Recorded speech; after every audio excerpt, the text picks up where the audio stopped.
Support the Amigos podcast and keep the Amiga goodness flowing for just $1 a month. Visit our page at patreon.com/AmigosPodcast.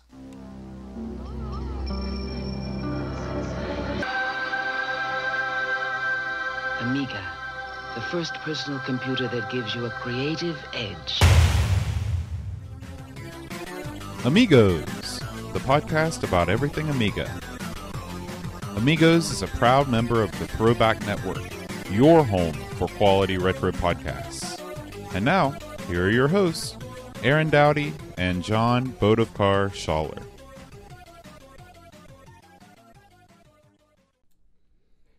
Hi everybody, welcome to the Amigos. I'm John. And I'm Aaron. And today we're going to talk about Super C. But before we get into Super C, we're going to do some super news. Super news. What news? Has there been any news in the Amiga world? Has it been a dead week? Is there anything to talk about? Let me consult the Oracle here where I record all my findings. No, there was a little bit of action here. First of all, our boy Chris Folds posted a little ditty up about a killer Amiga emulator for under $100 with the Raspberry Pi 3. I've actually, the little picture that's in this is the little case, custom case, you know what I'm talking about? Mm-hmm. And they're cool looking. This is not dissimilar to what you got me for my birthday last year. But this you can put, I guess you can put the Pi in one of these little things. It's going to be a lot bigger, but it's a 3D printed sort of Which case. is cool. Yeah. Adam Bradley, another one of our good fine folk. I had to read this because his post, he just said, I'm too drunk to read all this right now, and he posted it. And it's the Arduino Amiga floppy disk reader. If you're into the Arduino, I should probably get one of these at some point, shouldn't I, just to tinker with? It's another one of those cheap $30 deals. Yeah. I guess the big news is the and this is, and someone will have to explain exactly what this means to me, because I'm not 100%. I think I know, but I don't know if I know. The first alpha release of the free and open source GoTech firmware has been released. That means nothing to me. Well, you'll recall that we installed the GoTech drive into our house machine. Mm-hmm. The 500. It's great, by the way. So I don't know exactly the scoop on. I don't know where that firmware came from. I guess I don't know if GoTech produced it, the stuff I used. I don't know what. Honestly, I've read this over and people seem excited about it. So maybe someone can explain it to me. If someone in the chat knows what the hell it means, it's a new free. I guess it's an open firmware, and it will allow people to do more tinkering with the GoTech. Hey, I'd love to see the GoTech be able to do stuff like, read hard drive files and stuff. Yeah. That'd be freaking awesome. But I don't know. I don't know what can be done through the floppy interface of the Amiga. But anyway, a lot of people were talking about that this week, and I just sort of sat there with a furrowed brow and in a vain attempt to try to understand what the hell was happening. Pretty much that's all I've got this week. It was not a huge news week. I trolled around and didn't really come up with anything of any importance except for that. That seems like it's a pretty big deal. Yeah. I wanted to point this out. This is something that I guess this is sort of a site update / news, but since we're already here, we can talk about it.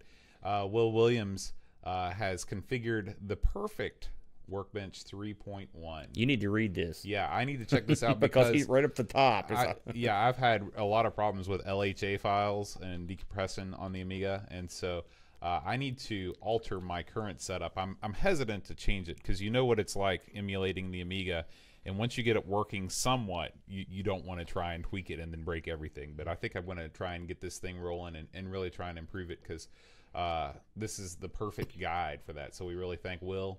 Yeah, I looked over this, and it's. He's right on the mark. In fact, a lot of the stuff on here I'm pretty familiar with, and Will, he's a good job explaining things too. Along these lines, for people like you that have trouble understanding how, and me too, for that matter, because we both sit there and struggled with WinUAE.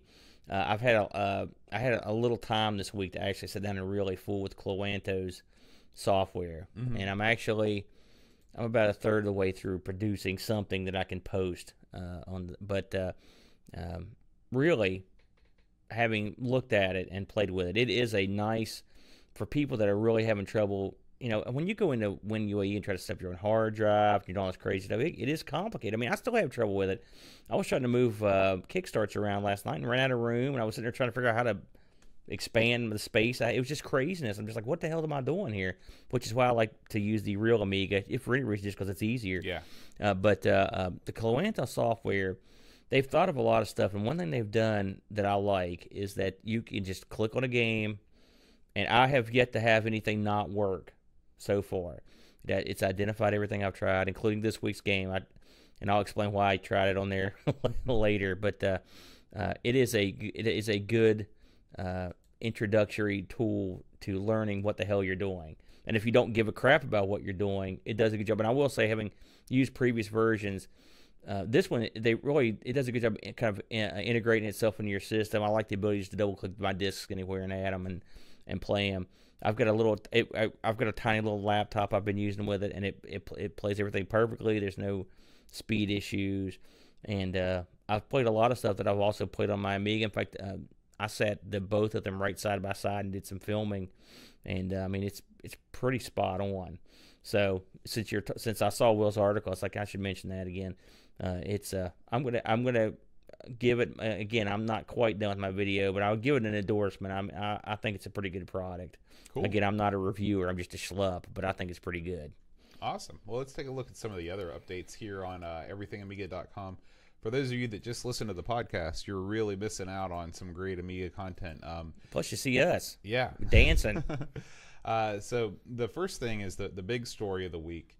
This is Dreamcatch's brainchild, but a lot of us will be taking part in this. This is going to be a fundraiser that we're going to do for the Make-A-Wish Foundation over in the UK, and it comes from back in '93 when they did a similar sort of thing to make the wish come true of a kid that really wanted to play the Amiga. And I guess Comic Relief got involved. That's a huge thing in the UK.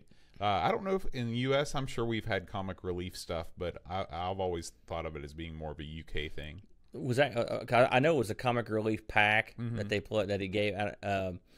We do have something, the Last Comic Standing or something like that, but the story in that is kind of sad. I was like, oh man, but at least the kid got what he wanted, right? Right. But yeah, that was that was something.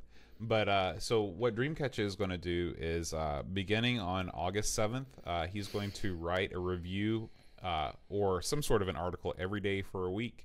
And in the middle of that week, because he's going to go Monday through Monday, probably on either Friday or Saturday of that weekend, which would be, let's see, I'm looking at the wrong month here. That would be maybe the 11th or the 12th of August. We may do a 12-hour Amiga marathon where we start at 6 p.m. and go all the way to 6 a.m. and just play Amiga all the time and do, this is all going through Just Giving. Everything Amiga has a Just Giving page set up. If you're watching right now, you can see if you go to justgiving.com/fundraising/everythingamiga, the page is already up.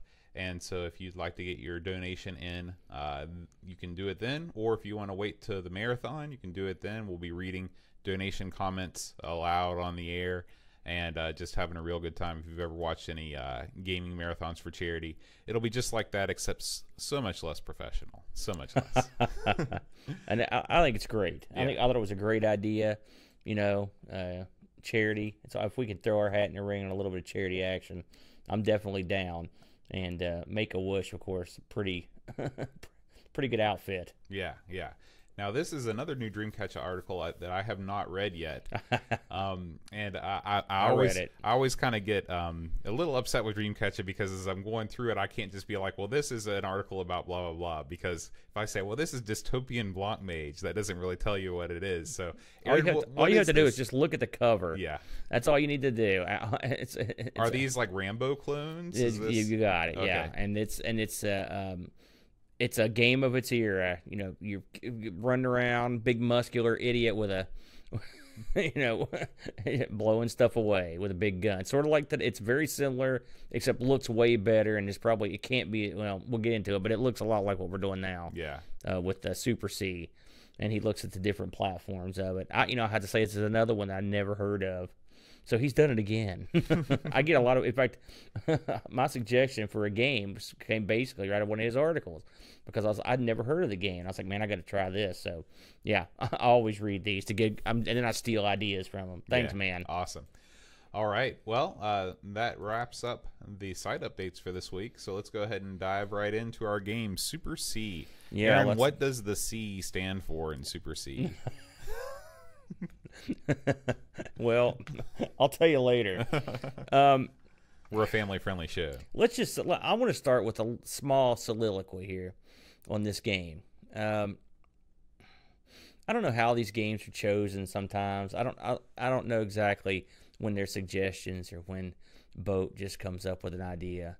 But and it's very rare, and Boat knows this, that I get so emotional about a game that I have to voice my opinion. Yeah, and Aaron wrote me a text last night, and I will read Two it nights. to you. Was it last night? It was last night. It was when I was at dinner with my brother, and I let him read it. Let's see. So this is the text from Aaron, and he says, "Boat, I don't usually tell you my reviews of the games because he uses autocorrect before I see you, but I'm going to make an exception in this case. This game is an infuriating, worthless piece of blank. It's virtually unplayable and is worse than Hitler. I'm going to rip this game a new blank." Yes. I think that effectively summarizes my feelings towards Super C. Well, let's just go ahead and get the particulars out of the way. I will say, if this was part of the 12-hour Make-A-Wish marathon, the payout on this would be very low because I would storm out and destroy all of your equipment. So Super C, or Super Contra, and we'll get into that, was released for the Amiga in 1990. It was on one disc. You could play two simultaneous players. Hey, there's something. And it was coded by a fellow named Foster Hall. I'll get into Mr. Hall later. It was put out by an outfit called USI, Limited Software Industries, I believe is what that stands for. They made a few other games for the Amiga, the Teenage Mutant Ninja Turtle, or what is the British version? Teenage Mutant Hero Turtles. They did a port of the NES version. Did you know that was even on here? They ever played that on here? Boy, because the NES version is incredibly difficult to control, so I can't imagine yes. the Amiga version. So they wrestled with that one as well, and they also did Wings of Fury. Okay, which is that game's so a little this game ran on the original chipset and the enhanced. The game is pretty well known in a certain era of gaming. So, I think most people have heard of Contra, right? And I would say most people have heard of Super C or Super Contra, and most of them probably know it more from the NES than they would the arcade, wouldn't you say? Yeah, I think so. I played this in the arcade, and I played the original Contra, and I didn't like either one that much, but those games are hard, man. And this bullet hell kind of, and this is not, we know what bullet hell actually is, but this is, for me, this was a lot of bullets on the screen at once, and my guy loafing around, so that kind of stuff's not necessarily my bag. This thing was on a lot of different platforms. Apparently, somehow, this got released on the Xbox Live Arcade. This has a cell phone release, which would be interesting, considering how... I don't know how you're going to pull that off, but considering how many bullets are on the screen. The Nintendo DS, the NES, of course, and the Virtual Console. And there was a Windows release that was very, very similar to the Amiga release, except in a few key ways. And also, it was actually a Windows release, not a DOS release. Oh, was it Windows? No, I thought you said it was a Windows release. No, DOS / Windows. It's an interesting point because I think this is 1990, so that was when you were starting to see, I guess, more. Were there? You were. Well, they've got this listed. Scene back then. They've got this listed as a PC and the DOS, so it's very possible that it could have been. It's probably more likely that it was DOS. Gaming was sort of the last refuge of DOS, wasn't it? Couldn't you buy games for DOS for a long time just because it didn't have to fool with Windows? Well, it was driver issues, and a lot of it was memory management was a real problem. And also, I will say this: Super C on the PC did have Tandy support, which I always look for when I. Could you play this on the Coco 3? I don't think so, but hey, who knows? The C64 was supposed to get a port, but it never happened, which is interesting. Something else I'll mention is that obviously Super C is a sequel to Contra, and the Amiga never saw the original. Contra wasn't out on the Amiga. Also, Contra was known as something called, and maybe you've heard of these. Contra has several other names, and naming on this is sort of a thing. So there's a game called Gryzor. That ring a bell? No, and this is just one of the names of Contra? Yeah, and then also Probotector. Oh, Probotector. Yeah, that's what it's called in England. Okay, well, there you go. Yeah. Probotector. I've never heard that. On the box for this, Super C is not referred to as Contra, but is referred to as Commando. Interesting. So, which is odd to me. So, Boat, since you have probably a more lengthy history of this game, why don't you explain exactly the play mechanics? Well, it's a side-scrolling shoot-'em-up game. Sometimes. Where you play as a commando, and you sort of just make your way from left to right across levels. And the thing that makes the game sort of interesting is that you are infiltrating just, an alien place. So you're only fighting aliens. Even the humans are really aliens. And you probe deeper and deeper into the depths of this alien compound, which in the end turns out to actually be like a giant alien anyway. And there are power-ups you can get. Everything is shooting. So you're either shooting your normal gun. There's a laser beam, a fire gun, the spread gun, which is the best gun. In order to make the game interesting, they break up the side-scrolling stages with a bunch of different things. In the original Contra, there were almost like first-person perspective or like over-the-shoulder levels where things would be coming down the screen towards you. In Super C, there are overhead perspective levels that are kind of like Ikari Warriors or something like that are pretty fun. And the game is just it's most known for being notoriously difficult because everything is a one-hit kill. You don't have a life bar. In the Amiga version, I believe you start out with 10 men, which is pretty generous. In the NES version, you start out with 3 men, and so it's a lot harder. But of course, in the NES version, you use the famous Konami code, and you can get, I think, either 10 or 20 men, and that makes the game pretty beatable. I think it's 20 men, and so that's how I always was able to complete the game. No such luck on this version, as far as I can tell. There are no legitimate cheats available, and no Konami code support, which is funny because I've read that the PC version has a very simple cheat system, and this game needs, among other things, it needs a cheat system. So, like Boat said, it's really two different games. You've got the left to right, and then you've got the up and down, and we didn't have a whole lot of luck in terms of getting to try the up and down stuff too much. So what makes the Amiga version different? Well, the Amiga version is different from the NES version. The Amiga version is very similar to the arcade.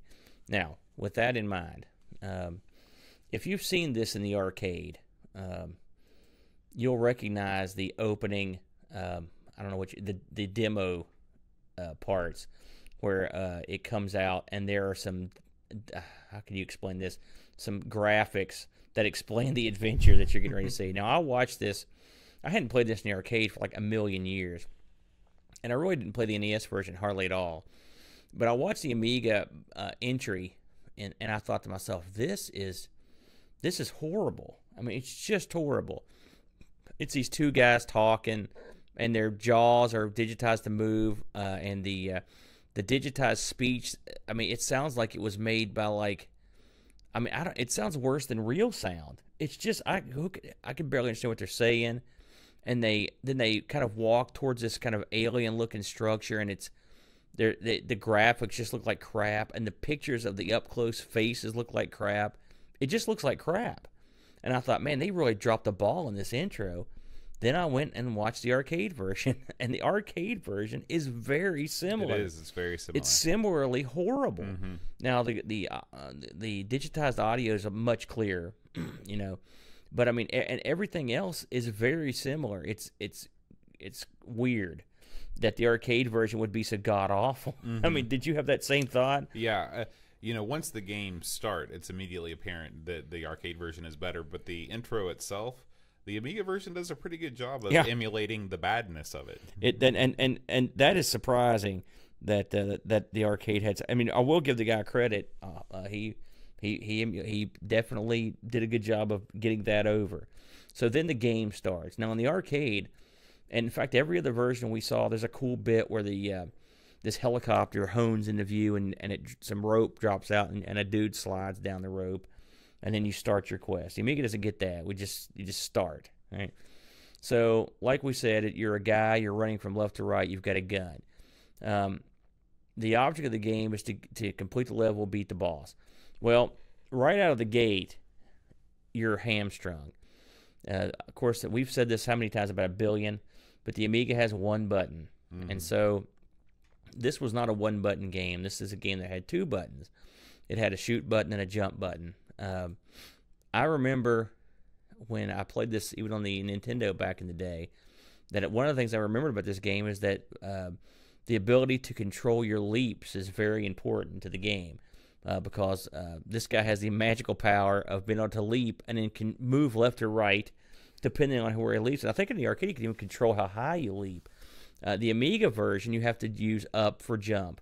But up isn't always jump, because if you push up in a certain way, then you can point your gun upward, and you're never sure whether the up that you press is going to result in a jump or your guy just pointing his gun to the sky. And it's horrible. And the kind of game this is, especially this particular port, which I'll get into, but the kind of game this is, there's no time to screw around or not make your jump. There is no room for, you have to have tight controls. Another problem that you'll come across is that often you will find an opponent who is grounded. He's in a laying position like a sniper, and sometimes leaving me behind little barriers. And so your soldier has the ability to lay flat on his belly and shoot, which is great. He also has the less interesting ability of being able to walk forward with his gun pointed down around his ankles and shoot, which you often do in lieu of actually going to your belly. Right. It makes it so frustrating to try to get to the ground, shoot the guy that you're trying to get, and instead just shoot your own feet like a goof and get shot. That was I'd say just those 2 aspects of the game were enough to frustrate me to no end. Then you'll throw in the other problem with this particular port. The Amiga version, unlike I think any version, certainly the PC version, there's the opponents are way more aggressive. They come jumping from out of screen. They can shoot from out of screen. They come from behind. They come in mass. The bullets come faster, and what this means is you have less chance to react, and in some instances you have no chance to react. The fact that opponents can jump off screen and jump on the screen and get you is infuriating. I had it happen over and over. When we in Boat tried this as 2 players, it was still god awful, but we could at least some guy could watch the back while someone tried to fight off the guys from the front. It made it a little more tolerable, but even still, the amount of bullets flying in is it's insane. Mm-hmm. And this was apparently a problem. And now I mentioned the fellow that programmed this thing was a gentleman named Foster Hall, and this guy went on to do. He programmed on some other systems. This was his only release game on the Amiga. He did all the coding himself, and I think it was 2003. There was a post that showed this is a rare game. I guess we should go there first. It's incredibly rare. There were very few copies released. As far as I could tell, there were no PAL versions of this released. It was produced in Canada. Okay. So, and that's where this fella's from. And so this guy showed up on eBay selling a boxed, shrink wrapped copy of this, and it was this guy. It was Foster Hall, and he wanted $600 for it. But in his little description of the game, he mentioned that this game had a bunch of crazy development problems, and if you bought the game and you cared enough to listen, he would tell you what they were. And so I thought, man, this is great. This, by the way, this sounds like a Dreamcatcher extravaganza. Absolutely. But so anyway, no one bought the game, and so I looked all over to see if this guy had any quotes about this game. I was dying to hear what the scoop was, but I've never found anything. So I don't know what that means, what the problems would have been. Also, apparently, the Foster also had a quote, and some of this stuff comes from Hall of Light, which is, of course, we love Hall of Light. But Foster had mentioned that there was an original Contra that was going to be released as well on the Amiga, but that Konami didn't do it, and effectively he said that Konami decided that there wasn't enough money, I guess, for them to bother screwing with the Amiga anymore. You'll recall that some of Konami's game, like let's talk about Castlevania, another dud. So their stuff wasn't exactly getting, top shelf action. Right. Well, Japanese developer developing for an American console that's not popular in America. That's it wasn't exactly fading by 1990. In fact, it really hadn't hit its stride. But it's not difficult to see why Konami could make meager profits developing for the PC systems, or make huge profits by developing for the Nintendo. Yeah, and from what Hall said, he said that Konami put all their games off the Amiga because the sales in the U.S. were so low. So for once, I will say this is a rarity for us, that we are looking at a game that presumably was never released in PAL. Mm-hmm. Yeah, which is odd. Very odd. Right. Again, this game was. I mean, you can't get a copy of this hardly anywhere, and I have to say, until Boat mentioned it, I might have heard this existed, but I know I had never played it. Given those parameters, you can see the amount of attention it was given was minimal. Right. I guess it was just a slop job. The outfit that made it, as I mentioned, let me turn to my little pages. Was a place called Unlimited Software. They were founded in '88, and they were a Canadian outfit, but they were a division of an outfit that we have heard of called Distinctive Software Incorporated, DSI. And DSI Unlimited Software was basically the port section of that outfit, and they did a couple ports that. Like I said, like I mentioned, they did TMNT. They did ports on other computers too. So, but this is one of those games that I wonder if you could tweak the controls a little bit, you might have a prayer. But in terms of it's unplayable to me. I mean, I watched the playthrough on this, and I was interested to see how someone could complete it. To be honest with you. Because it's so difficult, and what they did, I think it was the Zeus outfit, was they played all their guys on the first player, and then they chimed in with a second player and played all those guys, so they had twice as many guys, and they managed to get through by the skin of their teeth. But I mean, if you want a challenge, you found the right game, and you think you've got the jack, this is a game for you. Now, we looked at this game on a few other ports. You want to talk about some of those other? Yeah. So we looked at there's the DOS version, which is very similar to the Amiga version. I'm sure that it plays similarly badly. Early DOS conversions of arcade games not being very good most of the time.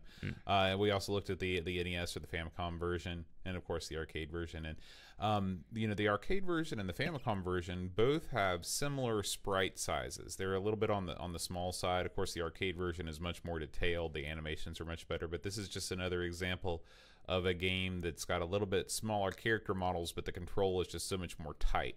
Now, that said, the NES version seems like it's the hardest of all of them in terms of enemy speed. I mean, things just happen so quick in the NES version when you look at it up against the arcade version or the PC and the Amiga version. So it's kind of interesting. The the Amiga version, level design wise, is much more close to the arcade version, where the NES version kind of has done its own thing.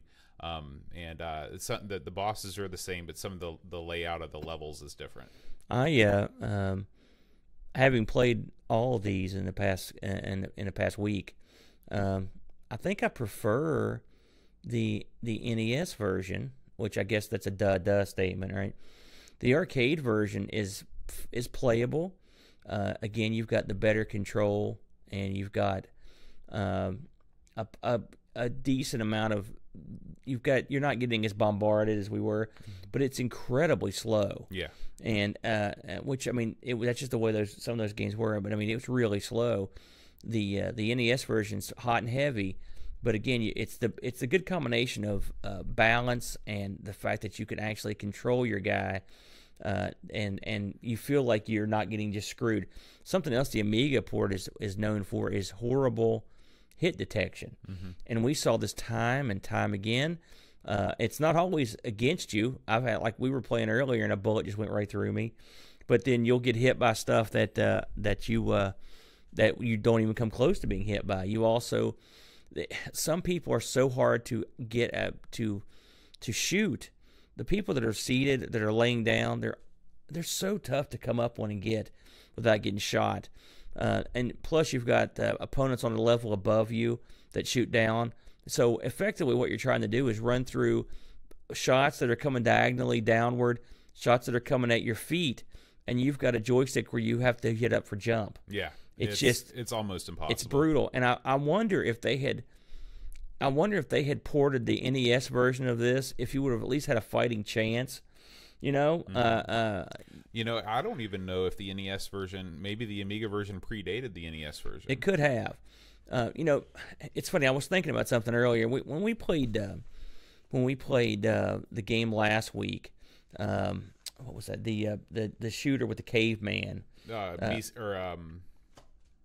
I'm having brain freeze now. Kid Chaos. Kid Chaos. Yeah, Kid Chaos. One thing that game did, and I probably didn't give it enough credit at the time, again, this was not our favorite game, but they had your attack go off every time you jumped. Okay. I wonder sometimes on these Amiga games if they just shouldn't have had you auto fire all the time in a game like this, and then have the button jump. That would, because I mean, effectively, you're going to fire as much as you can anyway. Right. I think you'd be better off, and this game has auto fire. I think you'd have been better off if you just have fire going all the time, and then give you that button to jump. I think it would have made a big difference in the way the game plays, and that's something they did. Kid Chaos, every time he jumped, he swung the club. And it relieved you of the burden of having to do two things with one button, Now, that much said, if the Amiga had 100 buttons, this probably would not be a good game.